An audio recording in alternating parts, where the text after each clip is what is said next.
घटित हुई थी उससे जुड़ता है। कल क्या हुआ था ये जानने के लिए हम लोग पहुंचे ही थे गुरु जी के पास कि समय हो गया। सरकार ने गुरु जी से कहा लक्ष्मण जी नगर देखना चाहते हैं, हम भी उनको साथ ले जाकर नगर दिखा देना चाहते हैं। गुरुदेव समझ गए, आज्ञा और आशीर्वाद मिल गया, जाइए देख कर आइए।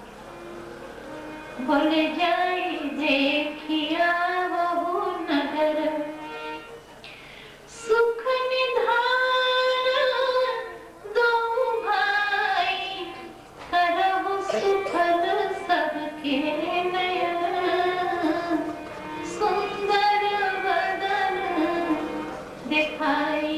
गुरुदेव कहते हैं हे राम जी देख के भी आइए, दिखा के भी आइए। नगर देख के आइए और नगर वासियों को दिखा के आइए। मिथिला तो तत्वज्ञों की नगरी है, वेदांतियों की नगरी है। किसी ने कहा भाई राम जी दिखाएंगे तो ठीक है, लेकिन देखेंगे क्या?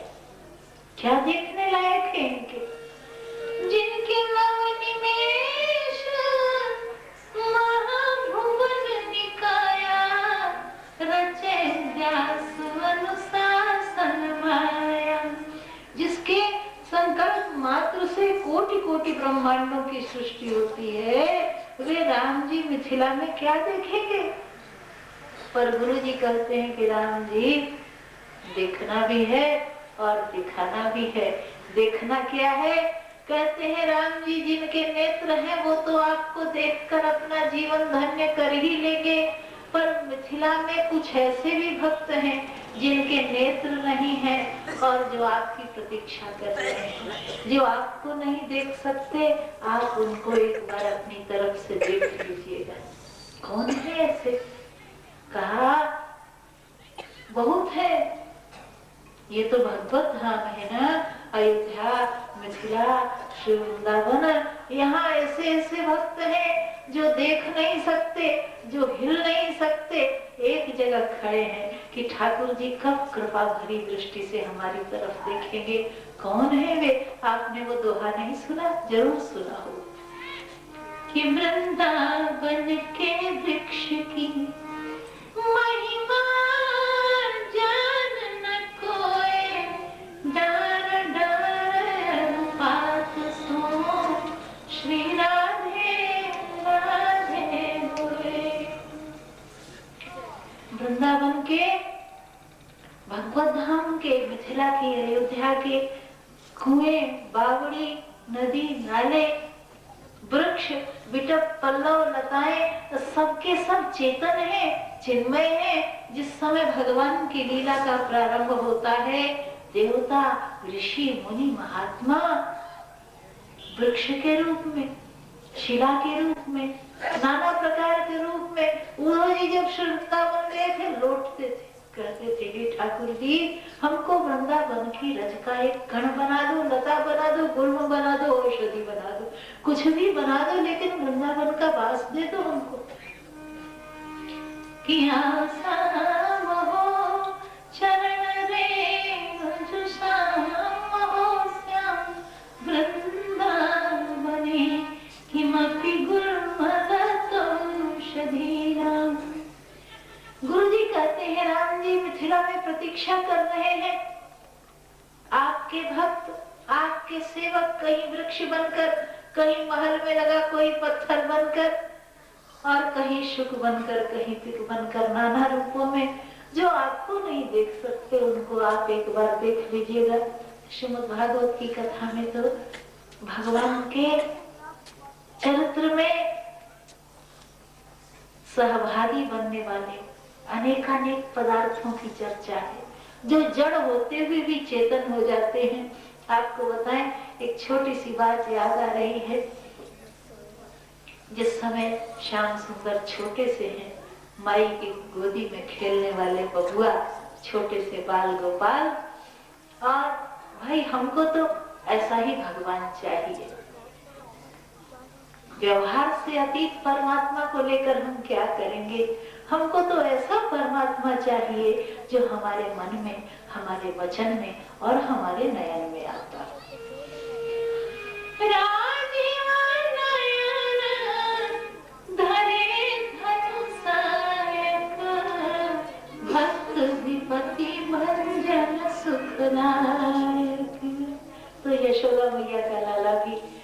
उत्साही है, सोया हुआ है। मैया आज बड़े उत्साह में है, आज बालक का जन्मदिन है, बर्थडे नहीं है, उसको तो महात्मा लोग बर्थडे बोलते हैं। जन्मदिन है लाला का। सो माँ आज सवेरे उठ के सोचती है पहले घर के सब काम कर ले, फिर बाबू उठेगा तो उसको सजाएगी। तो पहले माँ ने दधि मंथन प्रारंभ किया, लेकिन तब तक तो लड़का उठ गया और उठकर बहुत रोने लगा। बड़े बड़े मोतियों जैसे अश्रुबिंदु ढुलकते हैं सांवले कपोलों पर, सारा काजल फैल जाता है। अब माँ से रहा नहीं गया, लपक कर गई, जल्दी से हाथ का काम छोड़ दिया और बालक को गोदी में दे दिया। क्या सुंदरता है माँ की। विश्व में ऐसा सौंदर्य दूसरा नहीं है जो आज माँ यशोदा के मुख पर। अंकाधिरूढ़ं शिशुगोपगूढ़ं स्तनं धयन्तं कमलैककान्तं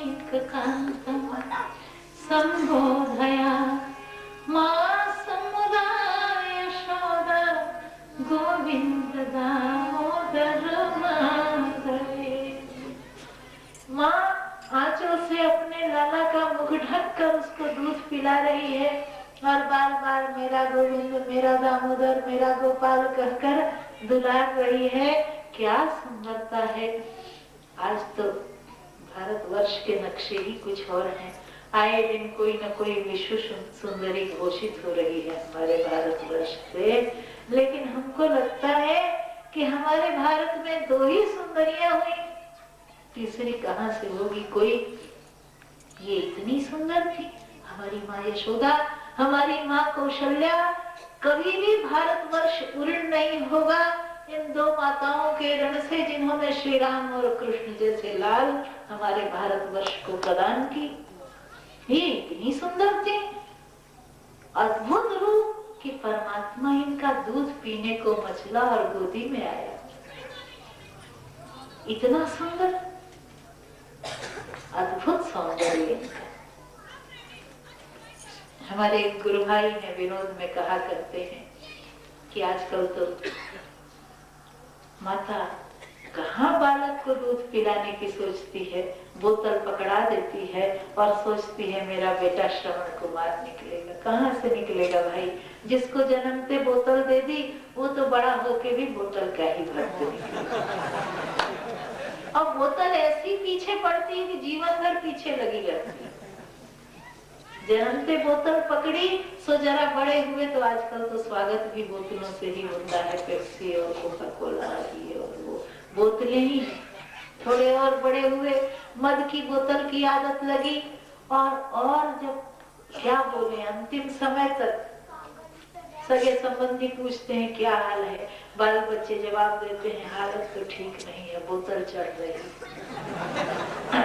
तो बोतल तो पीछे ही नहीं छोड़ा। देखो आज हम आपसे चर्चा कर रहे थे, यशोदा मैया गोदी में लेकर दूध पिला रही हैं श्याम सुंदर को। ठीक उसी समय घटना घटित होती है।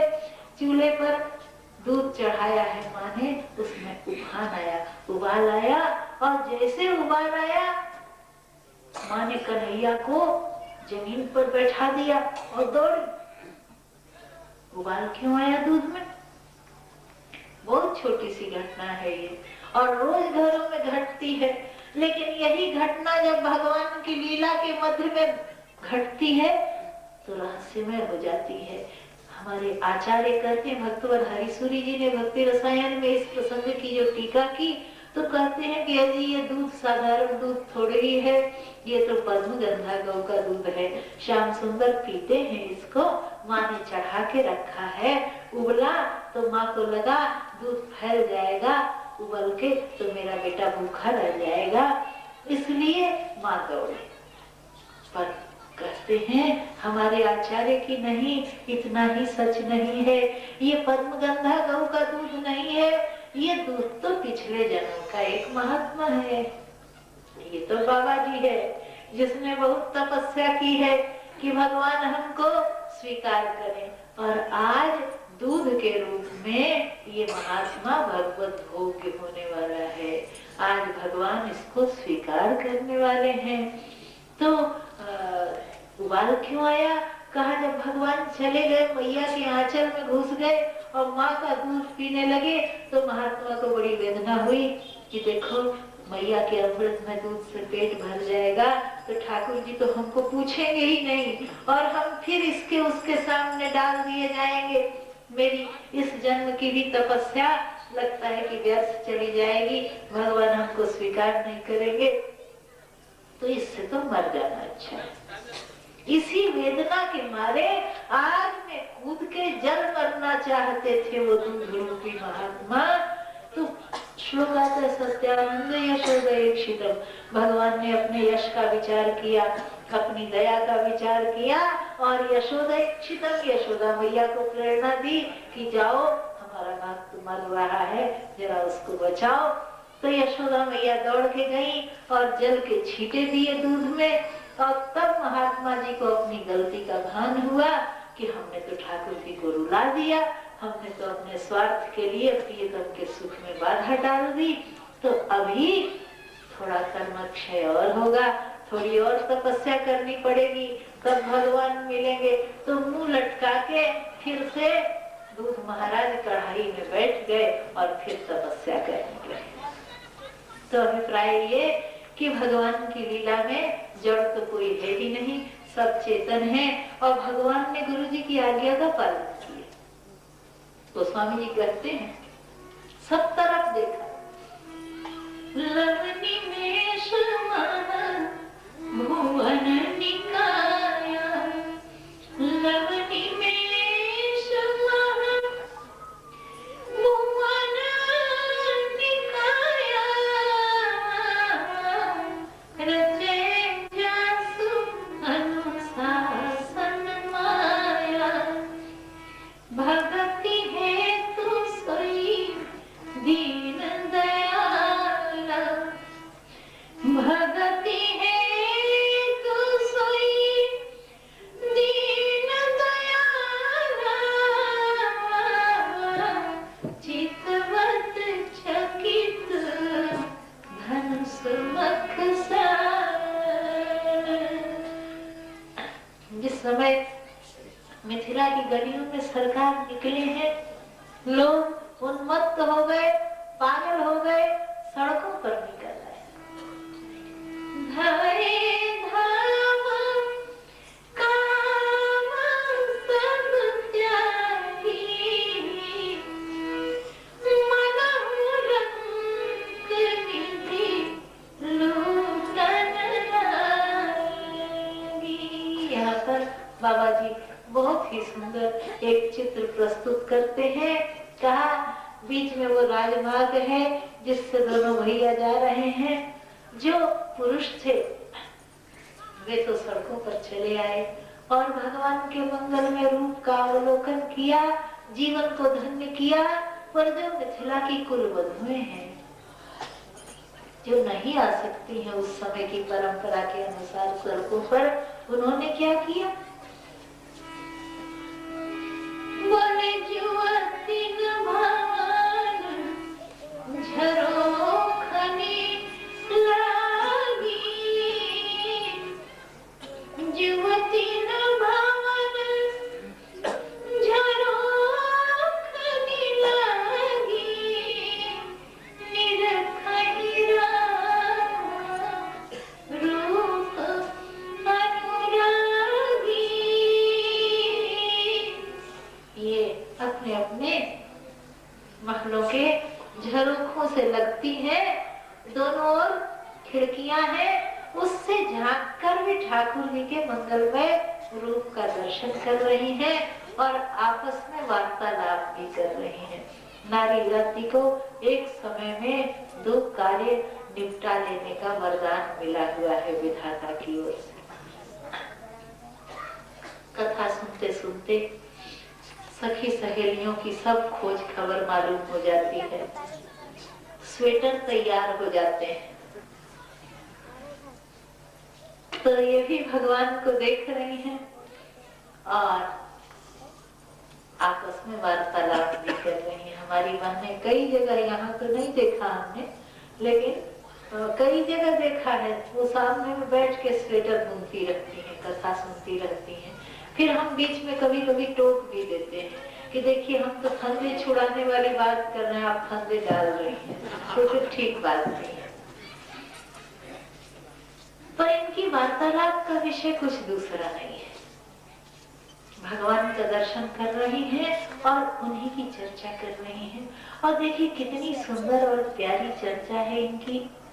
इस पार वाली और उस पार वाली दोनों सखियों में वार्ता होने लगी। इस पार वाली ने उस पार वाली से कहा कि दीदी क्या देख रही हो? उस पार वाली ने कहा देखेगी क्या, बस खिड़की से लग के बैठी है, देख तो कुछ भी नहीं रही। इस पार वाली ने कहा क्या करती हो, इतनी उदासी है तुम्हारे स्वर में, क्या कुछ भी नहीं दिखाई देता? अरे कुछ तो दिखता होगा। उस पार वाली ने कहा क्या बताऊं बहन, दिखता तो है, भगवान के सांवले गोरे श्रीअंग की छवि छटा दिखती है, नीलांबर पीतांबर दिखता है, काली घुंघराली अलके दिखती है, अलकों पर रखी हुई चौतनी टोपी दिखती है, लेकिन हाय दीदी मुख तो दिखता ही नहीं है। और जब मुख ही नहीं दिखा तो दर्शन का सुख भी नहीं मिला। इस पार वाली ने कहा इतनी सी बात के लिए उदास मत हो, खिड़की से लगी रहो, मुख तो तब न दिखेगा जब ऊपर ताकेंगे। तो ऊपर अभी देखेंगे थोड़ी देर में, ऊपर देखेंगे तो देख लेना। उस पार वाली ने कहा इतना आसान थोड़ी न है, अरे ये तो मर्यादा पुरुषोत्तम है, ये तो किसी हाल में ऊपर नहीं देखेंगे। इस पार वाली ने कहा होंगे, मिथिला में आकर भी इनकी मर्यादा बनी रह जाए तो हमारी तो नाक ही कट जाएगी, इसलिए तुम खिड़की से लगी रहो, देखना हमारे पास ऐसा तीर है कि ये अब भी ऊपर देखेंगे। अच्छा कैसे देखेंगे? कहा भी देखो, और थोड़ा जोर से बोलती है जिससे नीचे जाने वाले सुन ले उनकी बात। कहा सुनो, तुमको पता है ये जो नीचे दोनों राजकुमार जा रहे हैं ये कौन है? इनको जानती हो? नहीं दीदी हम तो नहीं जानती, हम बताते।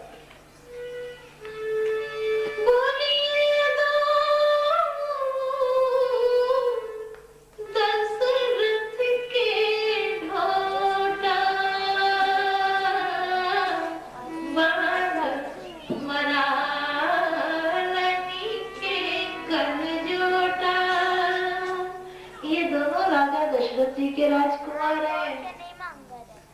अब ये स्वर पहुंचा नीचे सरकार के पास। कहाँ अयोध्या है? पश्चिम के दो लड़के मिथिला में आए और सड़क पर घूम रहे हैं। कहाँ अयोध्या, कहाँ मिथिला, कितनी दूरी है?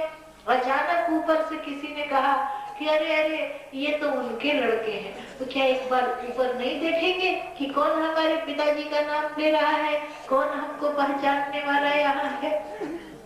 तो जैसे कहा ये तो दशरथ जी के लड़के हैं। छोटे भैया तो बेचैन हो गए, बोले भैया हमको तो याद ही नहीं आ रहा, अयोध्या की कोई बिटिया मिथिला में तो नहीं ब्याही है, पिताजी का नाम ले रही हैं, एक बार देखें क्या कौन है? सरकार ने कहा बिल्कुल नहीं, ये कुछ भी कहें ऊपर मत देखना, इसी में भलाई। नहीं देखा।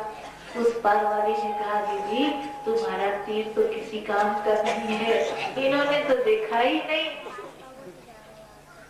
अब ये जो सखी हैं जो पिताजी का नाम ले रही हैं, इन्होंने कहा ऐसा नहीं हो सकता, जरूर देखेंगे। तीर क्या कोई एक ही है हमारे पास? अरे बड़े बाप के बेटे हैं, इस गुमान में होंगे कि हमारे बाबूजी को तो सारी दुनिया जानती है, इसीलिए नहीं देखा। लेकिन कोई बात नहीं, पिताजी का नाम भले सब लोग जानते हो, माता का नाम तो सब नहीं जानते ना। इस बार जरूर देखेंगे जब हम माता जी का नाम लेंगे। कहती है सुनो सुनो, ये तो सांवले सांवले हैं, तुमको पता है इनकी माता कौन है?